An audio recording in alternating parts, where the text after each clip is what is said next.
Welcome back to another reading and correcting with me, Kindar, the Tiger Writes, and Ty, the Tiger Supervisor.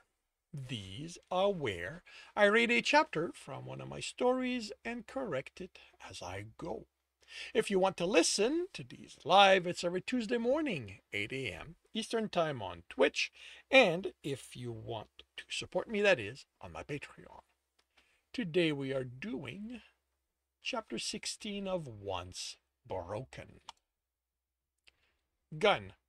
Eric asked, as he did every time he and the others came for training. Whoops. Go back up there. Alex had 27 trainees, young men and women, naked, and it was down from the close to 40 he had the week before when some of the older warriors took part, which was up from 0 he'd had before that. It took Eric and Sartas almost 2 weeks to convince anyone to take part in this, and Alex had the impression that those who'd come did so to humor an old woman. Alex had started with unarmed fighting, showing them proper posture, how to block and parry. He'd lost the warriors before that day was done. The youth seemed to feel this was more a game than something serious. And Rick asked about the guns, as if they were the important thing in a fight. Not today, Alex replied. They should be here soon, in a few days at most. He looked beyond the Somalians assembled before him to Tristan. He was sitting on the ground among scattered stone, holding his knees and rocking. He was having a bad day, and Alex was angry because he wanted to go comfort him. Eric pointed to the gun at Alex's belt. Use that. Alex shook his head. I can't teach just one of you to shoot. It isn't something the others learned by watching. Now take position. The Somalian crossed his arm over his chest. Here to learn to fight attackers, not tussle. The others watched them. Rigerik was the nominal leader of this group. Alex had yet to work out how he'd achieve the position. You might know how to tussle, Alex said, but that isn't going to let you survive a fight against a serious opponent.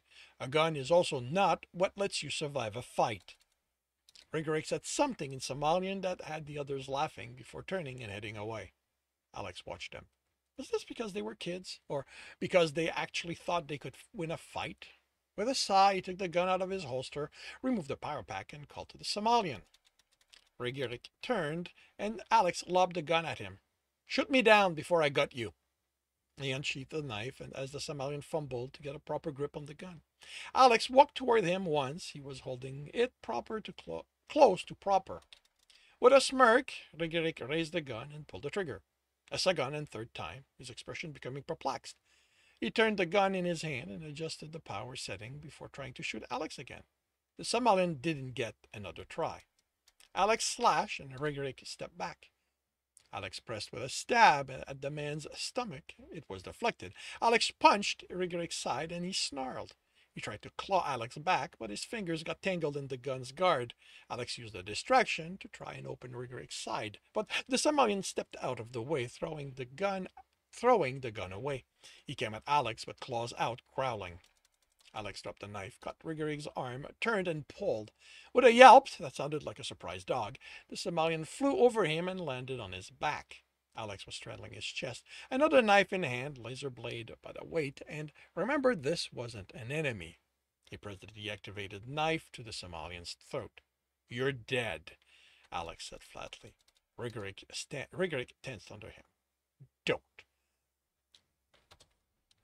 He put more strength on the knife. The only thing trying to get out of this will do is spill your blood over the ground. You had a gun. You're still dead. Cheated, Rigerik said, while Alex snorted and bent forward, lowering his voice. Of course I cheated. That's how you win. This isn't a tussle, it's a fight. You don't give your opponent a chance to gain the advantage. You take him down as quickly and as permanently as you can. A bark made him look up, then more, and he located Sartas, standing among the circle that had formed around him and Rigerik. She was laughing. She said something in Somalian, and Rigerik growled a response. Tensing, Alex reflexively dug the knife in harder and the Somalian stopped moving. She noticed it and sobered. Will you kill any student who fails you? Alex looked at the knife. Even without a sharp edge, he was pressing it hard enough. Blood was beading along the length. He wouldn't cut. He wouldn't cut any deeper. The two protective bones stopped him, but he hadn't realized just how hard he'd been pressing. He stood and offered his hand to the Somalian. Rigoric eyed him without anger. The emotions were mixed in his eyes, and Alex didn't know him well enough to make them out. Know him well enough to make them all out, but he thought there was respect somewhere in there. Rigoric grabbed his hand, and Alex pulled as hard as he could. Rigoric touched his neck once he was up and rubbed the blood between his fingers. Alex watched his eyes to avoid looking down. He could see how excited this had made him in his peripheral vision, and if there was one thing he'd noticed over a week of making them fight, it was that they didn't stare at each other when they were hard. Alex was so happy he started wearing pants again for this. He wasn't displaying his own excitement for them to see. Rigoric sniffed the air between them. No, he didn't have to show anything for it to be on display, Alex reminded himself. He turned and walked to Sartos. He stopped. He had no business ordering her about. Took a breath to calm himself. Can you translate for me? She nodded. Thank you. He turned to his trainees and waited until they stopped talking among each other. To Rigoric, who watched Alex with a look of he thought was more than respect now. You wanted a lesson about guns, so here's the first one. He took the power pack out of the pocket while Sartos translated. Never accept a weapon from someone who you aren't entirely sure is an ally, and even then, check it before trying to use it. I could have set the gun to blow up when Rigoric tried to use it, not just taking the power out of it. He indicated the gun on the ground. That doesn't win a fight. It's just a tool. If you're counting on it to win, you're already dead. You have to want to win before you use this. You have to treat fights as a matter of life and death, not as a game to play. Otherwise, you're dead. He went to it and picked the gun up, sliding the pack in before holstering it. You're going to learn how to use guns. Don't worry about it. But you need to be able to win a fight without one first. I'm slimmer than Rigoric, less massive, nowhere near as strong. I still killed him. I won. I won because, to me, this isn't a game. It isn't a tussle. I won because to lose means I die, and I will not die. They watched him intently as Sartos finished speaking. No one said anything, but ears were flicking in the affirmative. If you're here because you thought this would be fun, because it gets you out of chores, or I don't know why, but it isn't because you want to win, go back to town. Sartos finished. No one moved. A deeper voice spoke behind him. A handful of the adults had joined them. The one speaking had been among the warriors who had welcomed him, and with Ealas. Alex stared at Sartos. She's telling them there is more to a fight than the size of your claws, that a fight can be won by thinking faster and harder than your opponent, that an opponent can be stronger than they look, that they need to learn to judge their opponent before taking on a fight. Taking on the fight. Pair up, Alex said. Fight to win, not to have fun. The two warriors joined the training, and Alex was surprised at the lack of posturing as they fought. Had he ever been like that as a kid? Honest about what he did and didn't know? He didn't think so. He remembered getting in trouble because he claimed to be better than his brother or sisters at something, then had to prove it and failed. He'd become the best at coercion, so he hadn't had to put on an act, but as he learned, he never admitted to knowing less than he did. Once he'd decided to take fighting seriously, he'd been the same. He hadn't been willing to show he was weaker than he was. It had served him, but posturing played a part in surviving among pirates, but watching the Somalians fight hard, but honestly, was a reminder that it was possible to be respected even if he wasn't the best. Rigerik was the only problem in the group. He'd take down his partner harder than he had to, and then come to Alex, growling when he was assigned another partner, only to take him down harder than needed, to the point where no one wanted to fight him. This was beyond fighting to win. The Somalian was trying to prove something. What's your problem? Alex snapped. You think you're too good for them? Fight you. Alex snarled internally as he realized he'd misread the look. It hadn't been respect. I don't have time for grudges. You're here to teach me. Alex paused. I'm going to beat you every time. You'd be better off learning from one of the older warriors. I'll learn from you. Alex didn't look down, but he could still see how the idea of fighting him excited Rigerik. Alex had stopped thinking of him that way after that first meeting. Once he'd realized he was much like the others here, but now the idea of shaping him, molding him, making him dangerous caused a tingle to travel to his groin. If not for Tristan, he could do some truly amazing things to this man. I won't be gentle. An affirmative flick of the ear. I'll learn. He motioned to the harness. Use claws. You're going to bleed if I use one of them. There's no avoiding it. Another flick of the ears. Alex nodded. Yes, if he wasn't already dedicated to Tristan, he could have fallen for a man willing to take the kind of punishment Alex was going to inflict, to become a better killer. When he took the jacket and harness off, Rigerik looked at his chest. There was no flinching in his gaze. He took in the scars, and the ears flicked in the affirmative again. He was definitely happy to learn from Alex. Alex smiled, definitely happy to teach him. He took 2 polycarbon knives and readied himself. Rigerik sniffed the air and smiled before launching himself at Alex. The bloody line on his bodies felt good. He'd missed the pain of claws raking his body as he fought, of the impact of a fist, the sensation of his knife digging into flesh, hearing his opponent hiss at his own pain. Rigerik wasn't Tristan. He'd never give the kind of fight Alex craved, the ones where he was pushed beyond what he could endure, but simply by being stronger than Alex was, and as he became better at fighting, Rigerik was giving him a taste of what he'd get again soon. He helped Rigerik up, and the Somalian favored his left leg. Alex hadn't held back when he kicked it out from under him. Somalians didn't hold back. They had an energy they weren't afraid to display, be it in fighting, arguing, or loving. After every training, some of the Somalians left together as in pairs or a larger group, and soon after, if things were quiet, he could hear their passion. He looked to Tristan, who was back to building the wall, and he'd hurt. It hurt that he couldn't get the little he used to. He'd never call what they'd shared passion, but it had felt like intimacy for the little times it lasted. All right, Alex called as 3 men walked among the trainees carrying jars of green unguent. See to your injuries, and then we're done for the day. One of the men stopped before Somalian and offered her the jar. Head bowed, she took it, spoke words, and they applied it to her cuts. The ritual was repeated any time one of the men stopped by someone with cuts.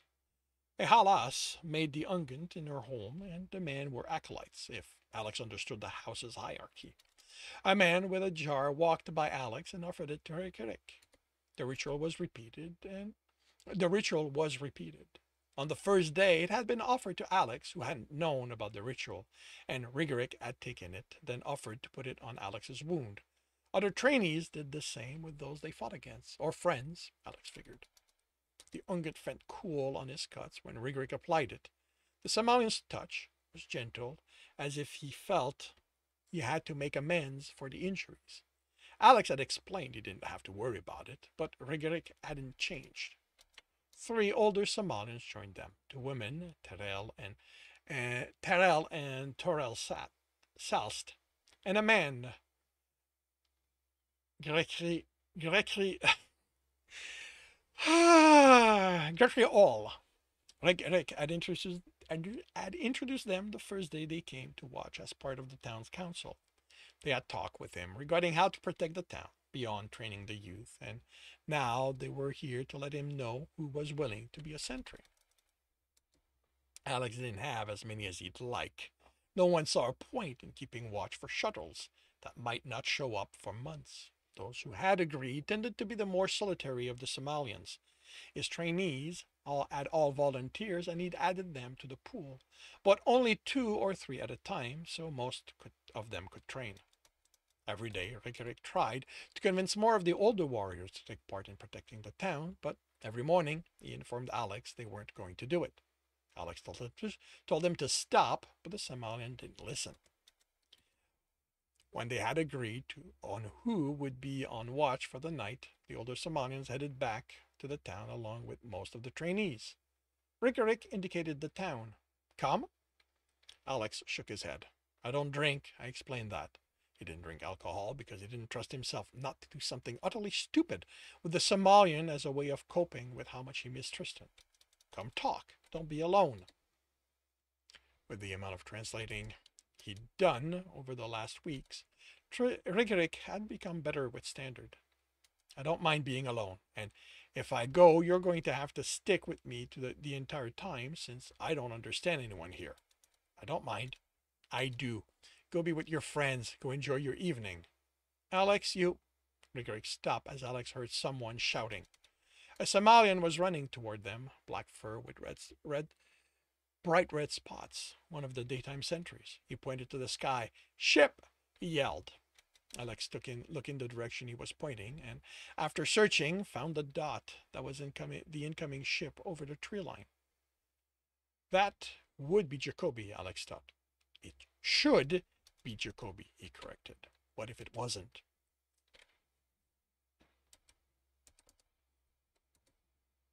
Get them all in the house. He indicated the group that had only made it 100 feet. I'll make sure the hover lands here, so get everyone ready in case they're here to attack. You go alone? You need to tell them what to do. Go. What to do. Go. But, look, it's probably just Jacoby returning with the guns, but we can't take any chances. Get everyone on their cover. A toothy smile grew on his face, and he ran off, barking orders. Alex grabbed his harness and put it on, then his gun belt, and then his jacket, and moved to stand in the middle of the clearing, in sight of anyone flying the hover. He checked that the power pack had a full charge and turned the gun on at full power before putting it back in the holster. He relaxed and waited. Once Alex could make out enough of the hover, he could tell it was flying in his direction. Either they saw him on scanner, or this was always their destination. As it came closer, he relaxed. He relaxed and waited. You know what? I don't really need this. As it came closer, he could make out the shape of the vacation hover Tristan had obtained. It turned as it landed, so the exit faced him, and he readied himself for a fight. If it wasn't Jacoby when the door opened, or if there was anyone else with him, he'd fire in and count on Jacoby throwing himself out of the way. He shielded his eyes with a hand as the wind buffeted him about, but continued looking at the door. If it opened before the hover touched down, he'd fire. It landed and powered down. A few seconds later, the door opened with Jacoby standing there. Alex looked beyond him. No one. He looked for shadows cast by anyone standing out of the door's way. How did it go? He asked Jacoby. The man glanced at Alex's hand on the butt of his gun and raised an eyebrow. It went fine. The job blowing up the building got your supplier friend watched by the corporation, but we worked around it. What you ordered is in the back. He looked at Alex. You're wearing pants. What happened to going naked? I decided I didn't want to advertise how excited I get fighting. I'm not going to ask. Where's everyone? I thought they'd be here, clamoring to get in, to be let in and get their new toys. Jacoby was calm, relaxed, almost bored. Did you make sure none of the guns were tagged? Scan them, all clean. You're going to want to clean them before using them. Some are rather old and they don't look like they were. Alex, you seem kind of tense. A lot can happen over 3 weeks. Was there an attack? Jacoby didn't sound worried, or even like he cared if there had been one. It was how Alex expected him to behave. Alex moved his hand off the gun. No, I managed to convince them to start training. Now that you're here, once we check the guns to make sure they're safe to use, you can help me by showing them how to shoot. Jacoby crossed his arm over his chest. The guns are yours, Alex. You paid for them. This little thing you have going has nothing to do with me. I'll run errands because it takes me away from here for a while, but that's the extent of my involvement in whatever this is. Now, where do you want the guns? The defiance in the tone made Alex's finger twitch, and he closed them. Jacoby was right not to be happy, and Alex still needed him. There might be other errands. They'll stay in the hover for now. I haven't worked out where the shooting range is going to be, since I thought you'd be doing that. Okay? Then I'm going to move the hover back near the priestess' house. Are you sure you don't need me to go anywhere? Because once it's shut down, I'm doing a proper maintenance on it. I got a bunch of spare parts. That's fine, Alex said, fighting the urge to throw a knife at the man's chest. He couldn't wait for this to be over. For Tristan to be back to his old self and order him to kill Jacoby. And this concludes chapter 16 of Once Broken. If you are enjoying this, please leave a like. If you want to know when the next chapter is going to be up, subscribe, hit the bell. If you want to read the story as well as the other books in the series, they are available at all major e-retailers. If you want to support me and get access to just about everything I've written, that is on my Patreon. And if you want to listen to these live, it's every Tuesday morning, 8 a.m. Eastern Time on Twitch. Links are in the notes, and with that, I shall wish you a good day.